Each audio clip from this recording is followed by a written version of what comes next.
ನಾವಿವತ್ತು ವಿಶ್ರುತ್ ಅನ್ನೋ ಒಂದು ಪಾಪು ನಾಮಕರಣಕ್ಕೆ ಬಂದಿದ್ದೀವಿ. ವಿಶ್ರುತ್ ಅವ್ರ ಮಮ್ಮಿ ಕೆನಡಾದವರು. ಸೊ ಅವ್ರಿಗೆ ನಮ್ಮ ಪ್ರಾಡಕ್ಟ್ಸ್ ಯಾವ ಥರ ಹೆಲ್ಪ್ ಆಯಿತು ಅಂತ ಅವ್ರ ಬಾಯಿಂದಲೇ ಕೇಳೋಣ ಬನ್ನಿ. ಹಲೋ, ನಾನು ಶೈಲಜಾ ಅಂತ. ಸಿರಿಮನೆ ವೆಂಚರ್ಸ್ ಅವ್ರದ್ದು ಪ್ರಾಡಕ್ಟ್ಸ್ನ ಯೂಸ್ ಮಾಡಿರೋದು. ಈಗ ಪ್ರೆಗ್ನೆನ್ಸಿಯಿಂದ ಇವಾಗ ಪೋಸ್ಟ್ ಪಾರ್ಟಮ್ ತನಕ ಯೂಸ್ ಮಾಡಿದ್ದೀವಿ. So it has help a lot. ತುಂಬ healthy products, quality products.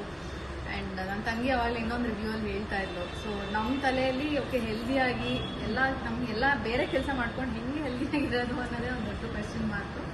But ಅದಕ್ಕೆ ಸಿರಿಮನೆ ವೆಂಚರ್ಸ್ ಅವ್ರದ್ದು ಪ್ರಾಡಕ್ಟ್ಸ್ ಎಲ್ಲ ತುಂಬ ಹೆಲ್ಪ್ ಆಯಿತು. ಸೊ ನಮಗೆ ಬೆಂಗಳೂರಿನ ಕಳಿಸ್ಕೊಟ್ಟಿದ್ರು ಕೆನಡಾಗೆ. ಬರೀ ನಾನು ನನ್ನ ಹಸ್ಬೆಂಡ್ ಮಾತ್ರ ಇದ್ದಿದ್ದು. ಪೋಸ್ಟ್ ಪಾರ್ಟಮಲ್ಲಿ ತುಂಬ ಹೆಲ್ಪ್ ಆಗಿದೆ ಅವ್ರ ಪ್ರಾಡಕ್ಟ್ಸ್ ಎಲ್ಲ ನಮಗೆ. ಬಾಣಂತಿ ಬಾಸ್ಕೆಟ್ದು, ಆಮೇಲೆ ವಿಶ್ರುತ್ಗೂ ನಾವು ರಾಗಿ ಸೇರಿ ಎಲ್ಲ ತಗೊಂಡಿದ್ವಿ. ಆಮೇಲೆ ಇವಾಗ ನಾಮಕರಣಕ್ಕೆ ರಿಟರ್ನ್ ಗಿಫ್ಟ್ ಆಗಿ ಅಂತ ಕೊಟ್ಟಿದ್ದೀವಿ ಪ್ರಾಡಕ್ಟ್ಸ್ನ. ತುಂಬ ಚೆನ್ನಾಗಿತ್ತು. And will continue being there.